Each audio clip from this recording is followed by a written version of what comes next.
My parents abandoned me at a truck stop when I was 18. I survived alone. Yesterday, they called from jail, demanding I represent them. They expected a savior, but they forgot one crucial detail. I've spent 14 years preparing the perfect cross-examination. This is where the story truly begins, and you won't want to miss what happens. Make sure you're subscribed to see it through to the end. We're always curious. Where in the world are you all watching from today? Let us know in the comments. The vibrating hum of my phone against the mahogany desk shattered the silence of my office. It was 11:43 p.m. on a Tuesday, a time when only two types of people called: clients whose lives were imploding or the police. As a senior partner at one of the city's most aggressive criminal defense firms, I was used to late-night crises. I was used to the panic, the tears, and the desperate bargaining of people facing the ruin of their reputations. But this time, looking at the unknown number flashing on the screen, a cold, oily dread coiled in the pit of my stomach that had nothing to do with work. I hadn't felt this specific sensation. This nausea mixed with a terrifying, childlike vulnerability, since I was 18 years old standing on the asphalt of a blistering highway. I hesitated, my hand hovering over the device. My office was a fortress of glass and steel, 40 floors above the city lights, designed to intimidate prosecutors and impress wealthy defendants. But in that moment, the expensive view and the awards on the wall felt like paper props. I was suddenly small again.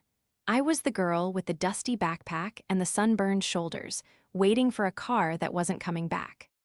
"Hannah," Colin called out softly from the doorway. My husband had driven into the city to bring me dinner because I'd missed our anniversary reservation. Again. He stood there, holding a takeout bag from our favorite Thai place, his tie loosened, a look of concern etching deep lines around his eyes. You look like you've seen a ghost." "I think I might be about to hear one," I whispered, my voice barely finding traction in my throat. I picked up the phone. I didn't say hello. I just listened to the static, the background noise of slamming metal doors and shouting voices that I recognized instantly from 1,000 visits to precinct holding cells. "Collect call from," a robotic voice announced, followed by a pause where the name should be. Then a voice cut through. A voice I hadn't heard in 14 years.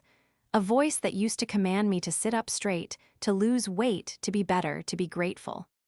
"Robert," the voice barked, impatient, entitled, as if he were ordering a steak at a restaurant where the service was too slow.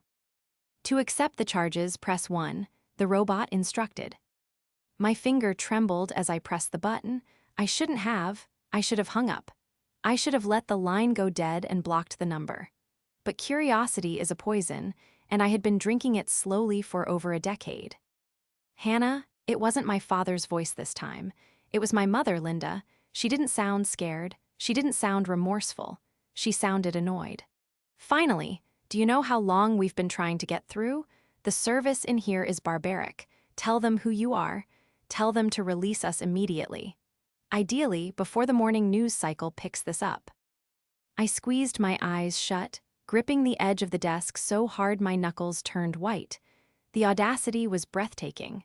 It was a physical blow. They weren't calling to apologize. They weren't calling to ask if I was alive. They were calling because they had Googled me, found out I was a shark in the courtroom, and decided I was useful again. The betrayal didn't wash over me. It crashed into me like a semi-truck. It was worse than the diagnosis of the stress-induced ulcers I'd battled in law school.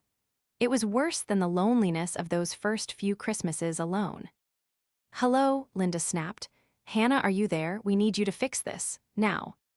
"I'm here," I said, my voice sounding foreign to my own ears. "I'm listening." The betrayal was worse than the abandonment itself because it proved that to them, I had never been a daughter. I was just an asset they had misplaced, and now intended to liquidate. I could hear the shuffling of the phone on the other end, the sound of my father, Robert, grabbing the receiver from my mother. "Listen to me, Hannah," Robert said, his voice dropping into that low, authoritative register he used to use when he was explaining why my grades weren't good enough or why my friends were low class. This is a misunderstanding, a clerical error. These idiots at the district attorney's office think they can pin a securities fraud charge on me, on us. It's laughable, but they've frozen the accounts. Everything. We can't access the retainers for the firm we usually use. I stared out the window at the sprawling city GR. So you called me. You're a partner, aren't you? He demanded, not asking. I saw the article in the business journal. The Iron Maiden of Defense. Ridiculous nickname, but it implies you're effective. We need you down here.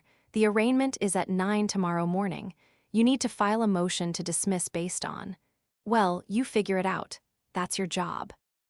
My job. The room spun slightly. Colin had moved to my side, placing a warm, steadying hand on my shoulder. He didn't know who was on the phone, not exactly, but he knew my body language. He knew I was in fight-or-flight mode. You left me, I said. It wasn't a scream. It was a statement of fact, as dry and brittle as the dust at that rest stop on I-95. Oh, for God's sake, Hannah, Linda's voice came back on the line, shrill and piercing. Are we really doing this now? That was years ago. We were teaching you resilience. We were teaching you how to stand on your own 2 feet. And look at you, you're a success. You should be thanking us. We made you tough. If we had coddled you, you'd be working at a diner somewhere. Now, stop being dramatic and get us out of here. The air in my lungs turned to ice, teaching me resilience. I remembered the heat of that day. I remembered the red taillights of their SUV fading into the distance. I remembered sitting on a concrete curb for 6 hours, clutching a bottle of warm water, watching every car pass, praying one of them would be my parents coming back, realizing they had gone too far. They never came. I remembered the creeping darkness. The terrifying realization that I had no money, no cell phone, Robert had taken it, so I wouldn't be distracted, and no ID. I walked 6 miles in the dark along the shoulder of the highway, semi-trucks blasting past me, shaking the ground, the wind whipping my hair across my face. If it hadn't been for a trucker, a man named Earl, who looked terrifying with his beard and tattoos but had the kindest eyes I'd ever seen, I might have died that night. Earl had bought me a sandwich, let me use his CB radio to call my aunt, and waited with me until she drove 3 hours to get me. Hannah, Robert barked, snapping me back to the present. Are you writing this down? We need the paperwork filed tonight. I'm not your lawyer, Robert, I said quietly. You are if you want to see your inheritance, he countered. The threat was so practiced, so reflexive. We have assets, Hannah, significant ones, but if we go down for this, the government takes it all. You help us, we forget the past, and you get reinstated in the will. You walk away, and you get nothing. Again. I looked up at Colin. He was watching me with intense worry, mouthing the words, "Who is it?" I covered the mouthpiece. "It's them," I whispered. "My parents." Colin's eyes went wide. He knew the story. He knew the nightmares. He stiffened, his protective instinct flaring, but I shook my head. I needed to handle this. I need to see the charges, I said into the phone, my voice shifting. I wasn't the scared teenager anymore. I was the lawyer. I can't do anything without the case file. That's my girl, Robert said, sounding smug. He thought he had won. He thought the carrot of money and the stick of parental approval still worked on me. I told the officer you were coming. Don't be late. The line went dead. I slowly lowered the phone to the cradle. My hand was shaking, but my mind was beginning to clear. The shock was receding, replaced by a cold, sharp clarity. Hannah, Colin said, gripping my shoulders. Tell me you are not going to help them. Tell me you are not going to defend the people who left you on the side of the road like a bag of trash. They've been arrested for securities fraud, I said, my mind racing. And embezzlement. Robert mentioned frozen accounts. Good, Colin said, his jaw tight. Let them rot. They think I'm going to save them, I murmured, turning to look at the city again. They think I'm the same girl who cried for 3 days when they took my door off the hinges because I got a B in math. Hannah, don't do it. I have to go down there, Colin. Why? He demanded. I turned to him, and for the first time that night, a smile touched my lips. It wasn't a happy smile. It was the smile I wore when I found the loophole that would destroy a prosecution's star witness. Because, I said softy, they think they're in trouble for fraud. But they've forgotten one crucial thing. What? I know where the money came from in the first place, I said. And I know who they stole it from 10 years ago. They forgot that I have a memory like a steel trap. They think I'm their defense attorney, Colin, but I'm going to be the reason they never see the sun again. To understand why I couldn't just hang up the phone, you have to understand what it took to become Hannah, the attorney. After Earl the trucker dropped me off with my aunt, I didn't just survive. I waged a war against my WN circumstances. My aunt was kind, but she was poor. I worked 3 jobs through college. I scrubbed toilets in the dorms while my classmates were partying. I ate ramen noodles for dinner 5 nights a week for 4 years. I took out loans that felt like chains around my neck. Every time I wanted to quit, every time I was so tired I fell asleep on the bus, I thought of Robert and Linda. I thought of their pristine white living room where nothing was allowed to be out of place, including their daughter. I thought of the way they would look at me with disappointment, as if my existence was a stain on their perfect lives. I graduated top of my class not because I was the smartest, but because I was the angriest. I channeled every ounce of that rage into criminal law. I learned how to dismantle liars because I had been raised by 2 of the best. The next morning, I walked into the precinct. I was wearing my armor, a tailored charcoal suit, 3-inch heels that clicked sharply on the linoleum, and a designer bag that cost more than the car they had been driving the day they left me. I had called Laura, my paralegal and right hand, at 5:00 a.m. Laura was 28, sharp as a tack and fiercely loyal. She knew the broad strokes of my history, but today she was about to see the reality. I pulled the arrest report, Laura whispered as she met me at the front desk, handing me a thick file. It's ugly, Hannah. It's not just securities fraud, it's elder abuse. They were managing retirement funds for seniors and siphoning the interest into offshore shell companies. Ponzi scheme territory. Standard operating procedure for them, I muttered, flipping through the pages. They always liked preying on people who couldn't fight back. They are in interrogation room B, Laura said. They refused the public defender, said their daughter was coming. I took a deep breath. Wait here, Laura. Keep digging into the shell companies. Specifically, look for anything named Helix or Vermilion. Those were the names of the investment projects my father used to talk about on the phone when he thought I was asleep. Laura's eyes widened. You have inside knowledge. I have receipts, I said grimly. I pushed open the heavy metal door to room B. The smell hit me first, stale coffee and nervous sweat.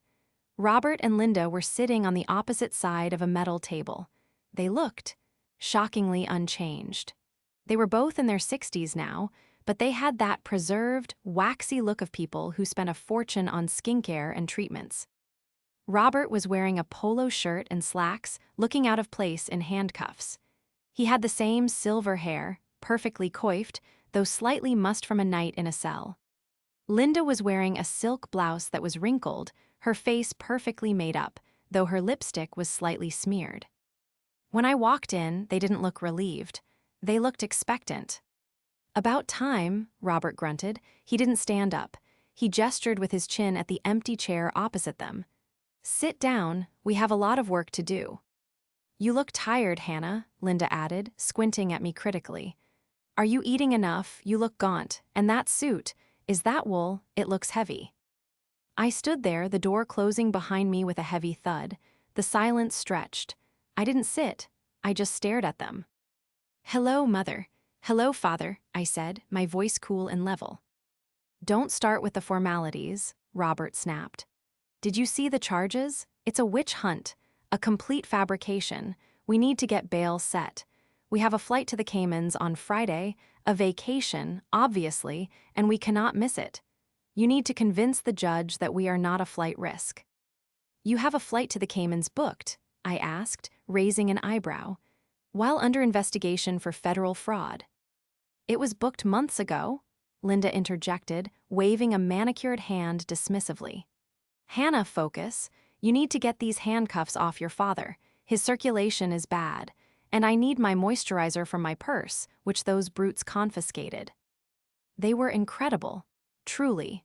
They were sitting in a police precinct, facing 20 years in prison, and they were treating me like a concierge service. They hadn't asked how I was. They hadn't asked about my life.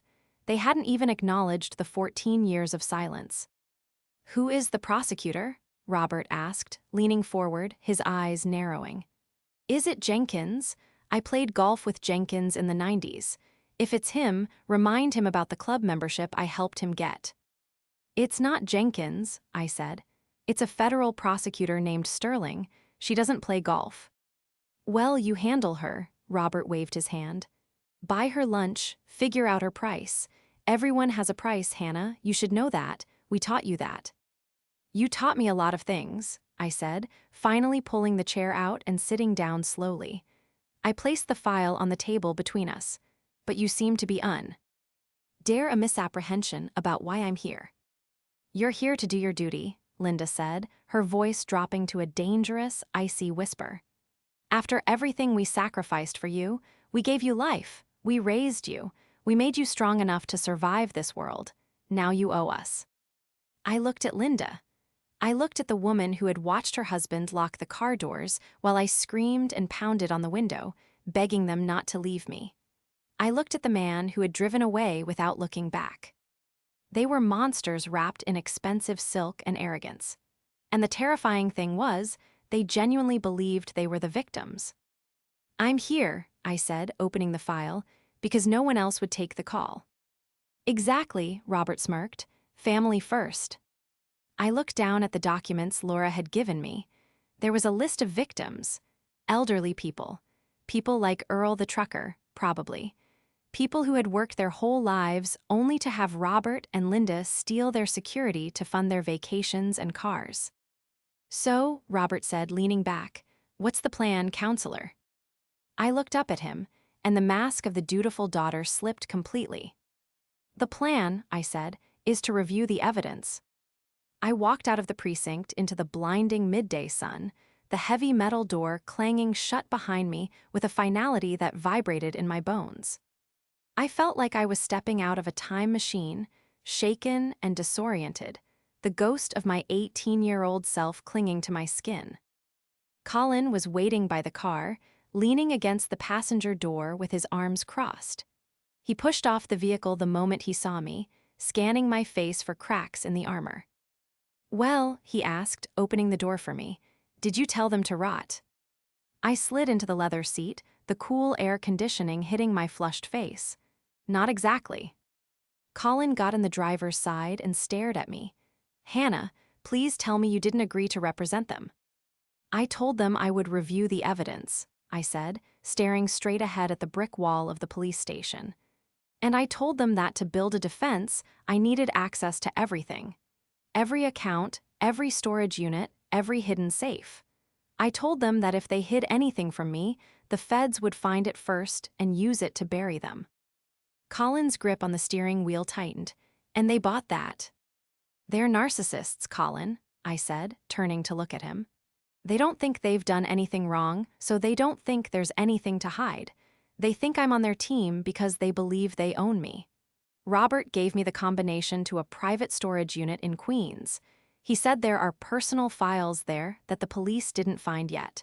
He wants me to secure them. "Secure them," Colin repeated flatly. "He means destroy them." "Exactly," I said, a dangerous edge creeping into my voice. "He thinks I'm going there to run a shredder, but I'm going there to run an audit." We drove to the storage facility in silence. It was a nondescript concrete block in an industrial park, the kind of place people rented to hide things they didn't want their spouses or the IRS to know about.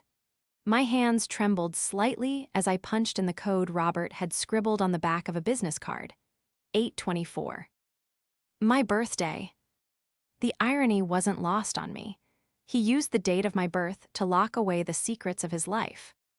The unit was climate-controlled and smelled of dust and old paper. It was stacked floor to ceiling with bankers' boxes. This wasn't just a few files, this was decades of documentation. Robert was meticulous. He was the kind of man who kept a receipt for a stick of gum if he thought he could claim it as a business expense. "Where do we start?" Colin asked, looking at the wall of cardboard. "We look for Helix," I said, pulling a pair of latex gloves from my pocket and snapping them on. "And we look for 2010, the year they left me." We spent 4 hours digging. It was grueling, dusty work. We found tax returns that didn't match their reported income. We found deeds to properties in names I didn't recognize. We found emails printed out and filed away, correspondence with bankers in the Cayman Islands discussing reallocation of assets. Then, near the bottom of a box marked Household/MISC, I found it. It was a blue folder, thinner than the others. The label simply read, H Education Fund. My heart hammered against my ribs. I opened it. Inside were bank statements from a trust fund, my grandmother's trust fund. She had left it for me to be accessed when I turned 18 for college. I scanned the dates. The balance had been substantial, enough to pay for 4 years at a private university and law school, with money left over for a house. Then I saw the withdrawal slip. Dated August 14, 2010, 2 days before the road trip where they left me at the rest stop. The entire balance had been withdrawn, all of it, transferred to an account named Helix Ventures. "Colin," I choked out. He was at my side in an instant. "What is it?" I held up the paper, my vision blurring with hot, angry tears. They didn't leave me at that rest stop to teach me a lesson about attitude. That was the lie. They left me because I had just turned 18. They knew I would ask about the trust fund. They knew I would want to go to college. I looked at the transfer slip again. They stole my future, Colin. They emptied my account to seed their investment fraud scheme, and then they dumped me on the side of the road so I wouldn't be around to ask where the money went.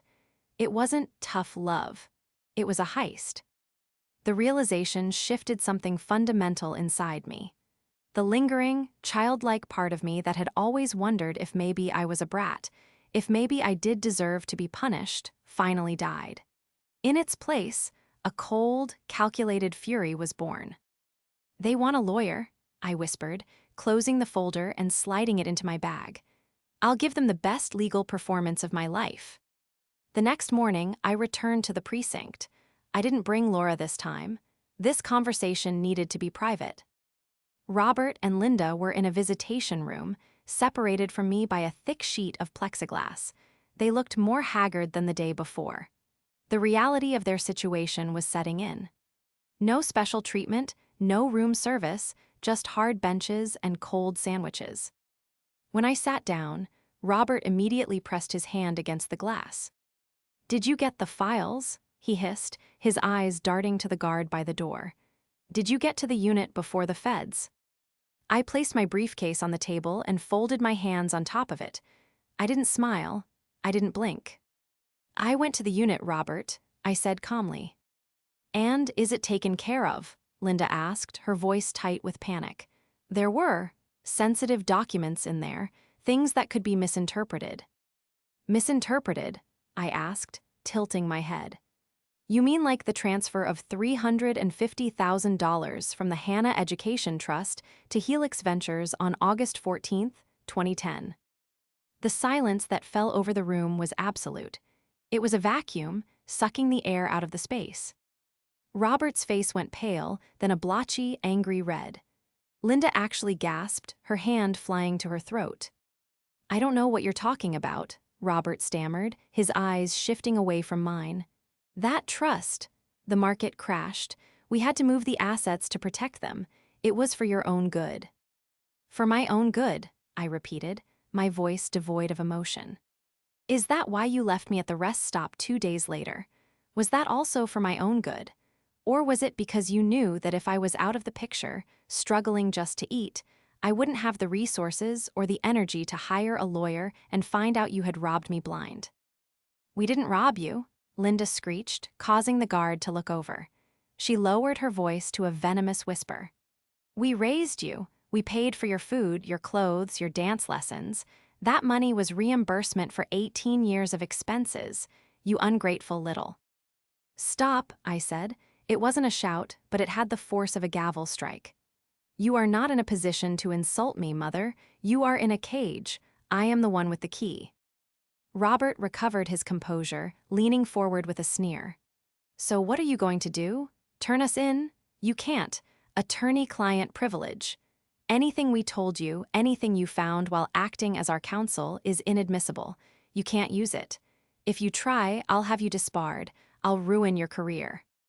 He smiled then, a shark-like grin that showed he thought he had checkmated me. You're stuck with us, Hannah. You have to defend us. Because if you expose us, you expose yourself as unethical. You lose your license. You lose everything you worked for. I looked at him, marveling at his arrogance. He really thought he had me trapped. He thought the law was a game he could rig. You're right, Robert, I said softly. Attorney-client privilege is sacred. I can't turn over the files I found in the storage unit. Robert relaxed, leaning back in his chair. Exactly. Now get us a bail hearing and destroy those files. However, I continued, there is a legal concept called the crime-fraud exception. Privilege does not apply if the client seeks the attorney's advice to commit a future crime or cover up an ongoing fraud. And since you just instructed me to destroy evidence, a felony obstruction of justice, the privilege is piercing. Robert's smile vanished. But I'm not going to turn you in just yet, I said, standing up. I'm going to let you sit here for a few more days. I'm going to let you think about that hot August day on the highway. I want you to remember how it felt to drive away. Because I promise you, by the time this is over, you will know exactly how it feels to be left behind with nothing. Hannah, Robert shouted as I turned to leave. Hannah, you get back here. You are. Our daughter, you owe us. I didn't look back. I walked out of the room, my heart pounding, but my steps steady. I had rattled the cage. Now, I needed to watch them turn on each other. The next 48 hours were a blur of strategy and caffeine. I wasn't just building a case, I was constructing a trap. I returned to my office, where Laura had turned the conference room into a war room. Whiteboards were covered in timelines and flowcharts. Sterling, the prosecutor, called twice, Laura said, handing me a coffee. She knows you're representing them. She's sniffing around. She wants to know if you're going to plead them out. Tell her I'm reviewing discovery, I said, looking at the board. What did we find on the other victims? It's worse than we thought, Laura said, pointing to a stack of affidavits. We found 23 other families, all elderly. All trusted Robert and Linda with their life savings. One woman, Mrs. Higgins, lost her home. She's living in a state-run facility now. She's 82. I felt a wave of nausea. They didn't just steal from me. They made a career out of destroying vulnerable people. And there's this, Laura said, sliding a tablet across the table.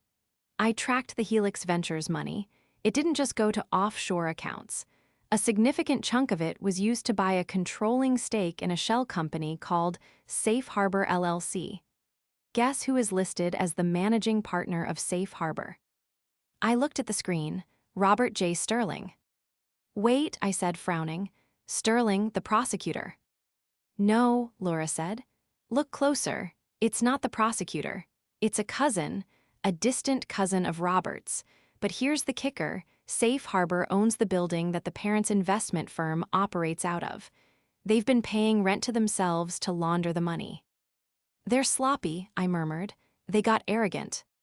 But here is the problem, Laura said, her voice serious. If you reveal this, you implicate yourself in the fallout because you found it through their direction. Robert was right about one thing. If you use the privileged info directly, you risk your license. You need a way to get this information into the prosecutor's hands without it coming from you. I stared at the whiteboard. I needed a leak. I needed someone else to find the storage unit. Or I needed them to reveal it themselves. Get me a meeting with Mrs. Higgins, I said, the woman who lost her house. Why? Because, I said, a plan forming, Robert and Linda think they are fighting a financial battle. I'm going to turn it into a character battle. I need a witness who can testify not just to the fraud, but to the manipulation. And I need to get Robert and Linda to admit to the storage unit on a recorded line that isn't privileged.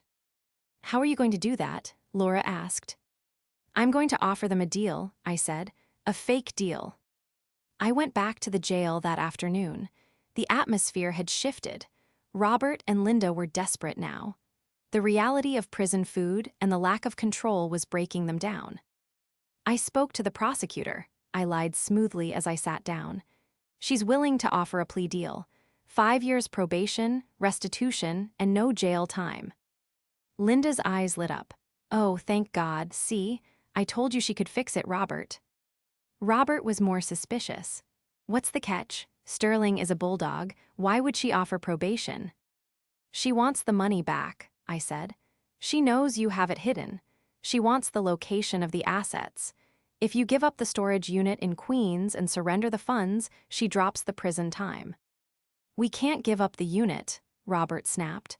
That money is our retirement. If we give it back, we're destitute.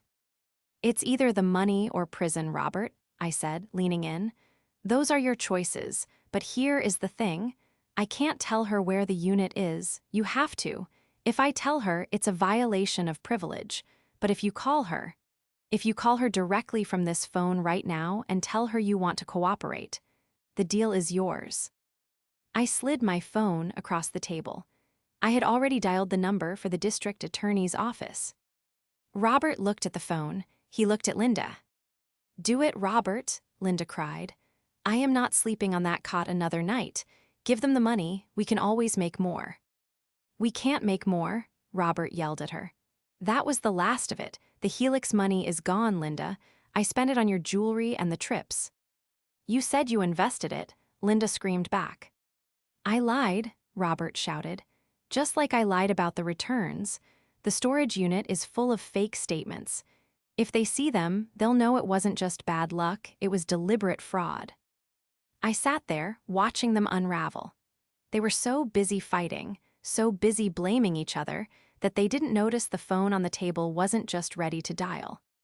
It was already on a call. Miss Sterling, I said clearly, leaning toward the phone. Did you catch that? Robert froze. He looked at the phone. He looked at the timer on the screen counting up. Yes, counselor, the prosecutor's voice came through, tinny but clear on speaker. I heard everything.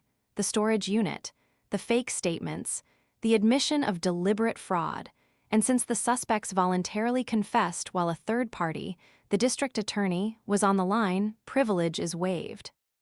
Robert's face turned a color I had never seen before. It was the color of total, absolute ruin. You, he whispered, you set us up. I didn't set you up, Robert, I said, standing up and taking my phone back. I just let you be yourselves. You traitor, Linda screamed, lunging at the glass.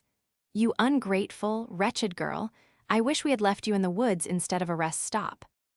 I know, I said, looking her in the eye. But you didn't, and that was your biggest mistake. I turned to the door. The trap was sprung, but the finale was yet to come. They were going to court, and I wasn't going to be at the defense table. I was going to be in the gallery, watching them fall. The sentencing hearing was scheduled for 3 weeks later. In that time, the facade of Robert and Linda's life had crumbled with the speed and violence of a controlled demolition. The recording of our phone call, where they admitted to the fraud and the obstruction of justice, had been the linchpin.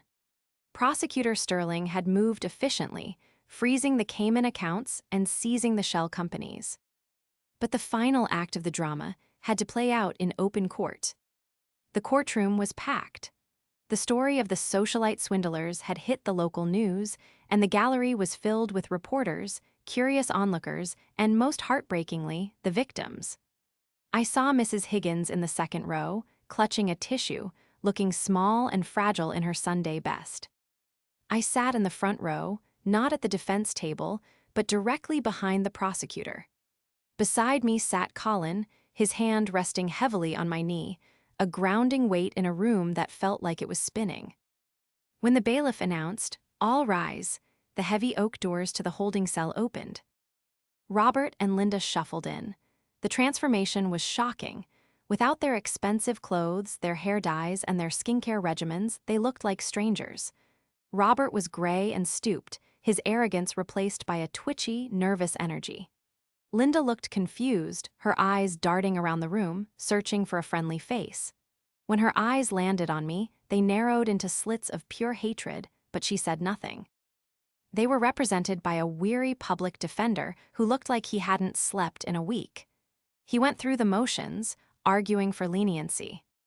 "Your Honor," the defender said, his voice lacking conviction. "My clients are elderly. They have no prior criminal record.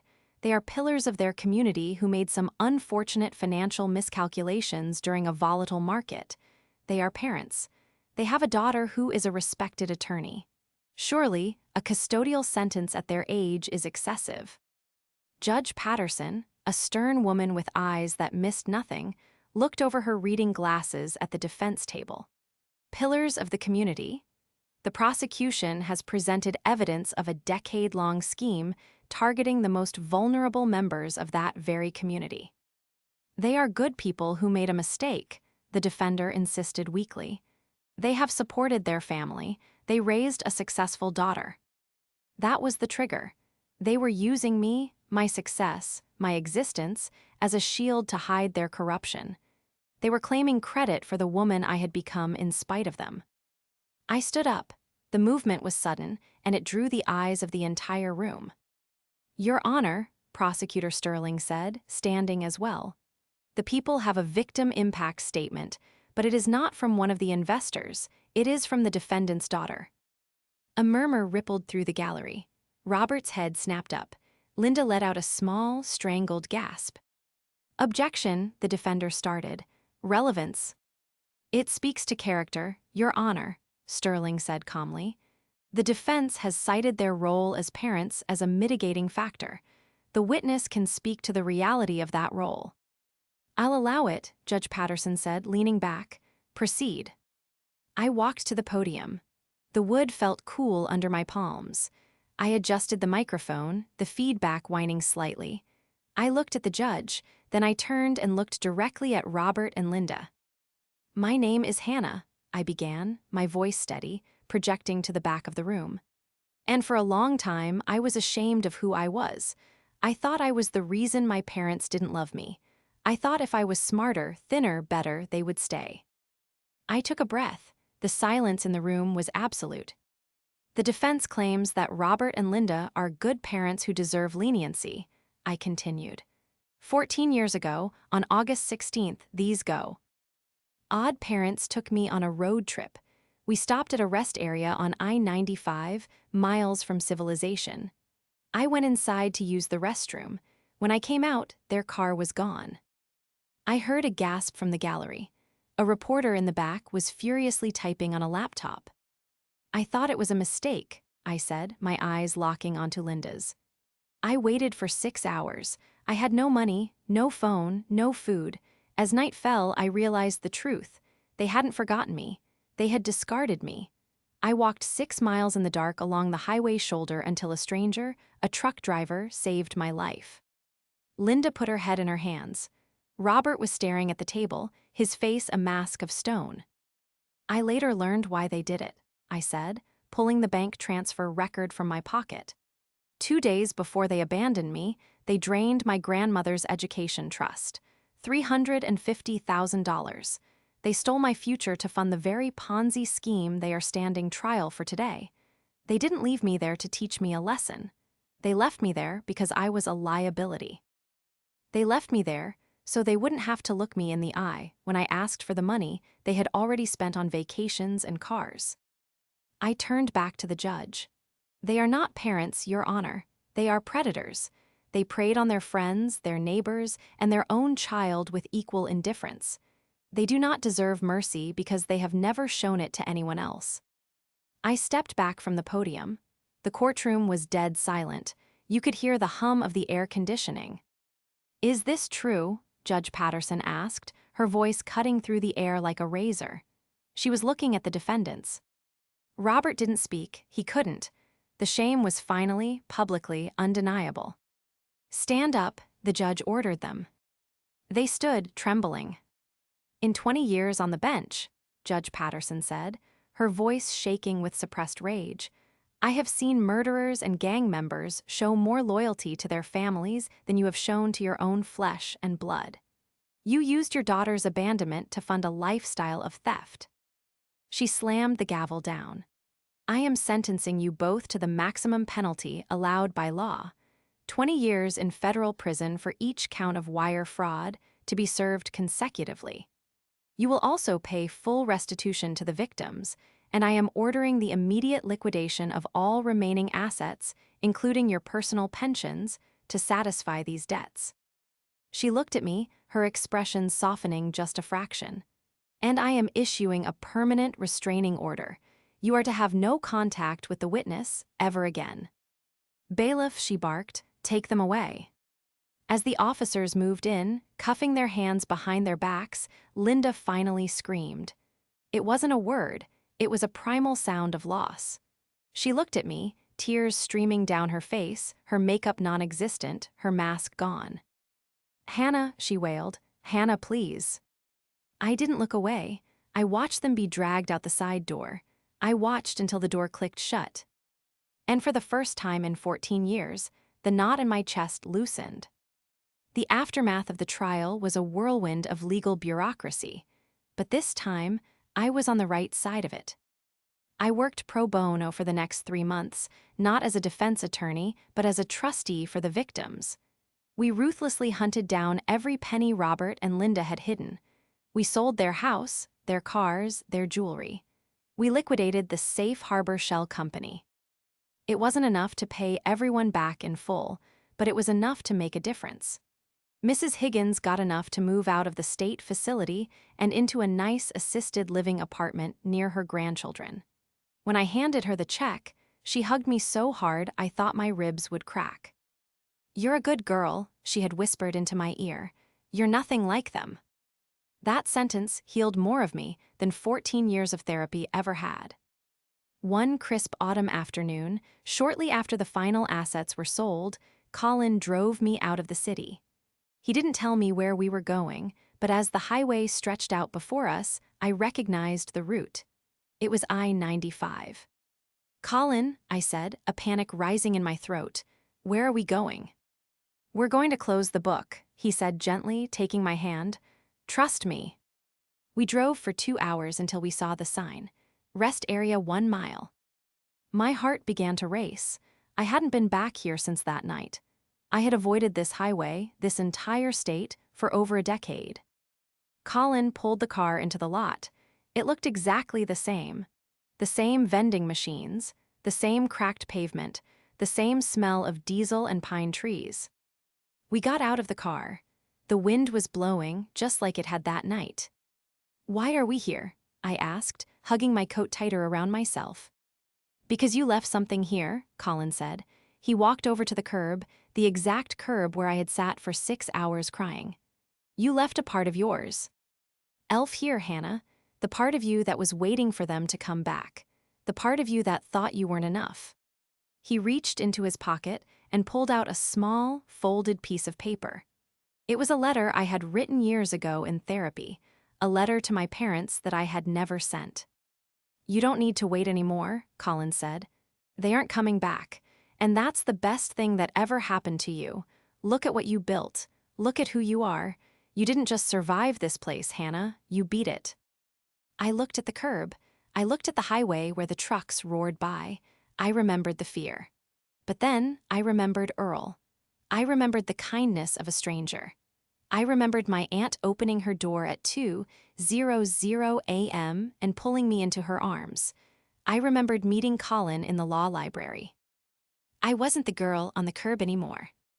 I took the letter from Colin. I walked over to a trash can near the entrance, a mundane metal trash can. I didn't set the letter on fire. I didn't make a speech. I just tore it into tiny pieces and let them fall into the bin. "Goodbye," I whispered, not to Robert and Linda. They were already gone, rotting in a cell. I was saying goodbye to the victim. I walked back to the car where Colin was waiting. He opened his arms and I stepped into them, burying my face in his chest. I cried, but they weren't tears of grief. They were tears of relief. The crushing weight I had carried since I was 18 was finally gone. "Ready to go home?" Colin asked, kissing the top of my head. "Yes," I said, looking at the highway one last time. "Let's go home." We drove away, merging onto the highway. I watched the rest stop fade in the rearview mirror until it was just a speck, and then, finally, it disappeared completely. I turned forward, watching the road ahead, clear and open and mine.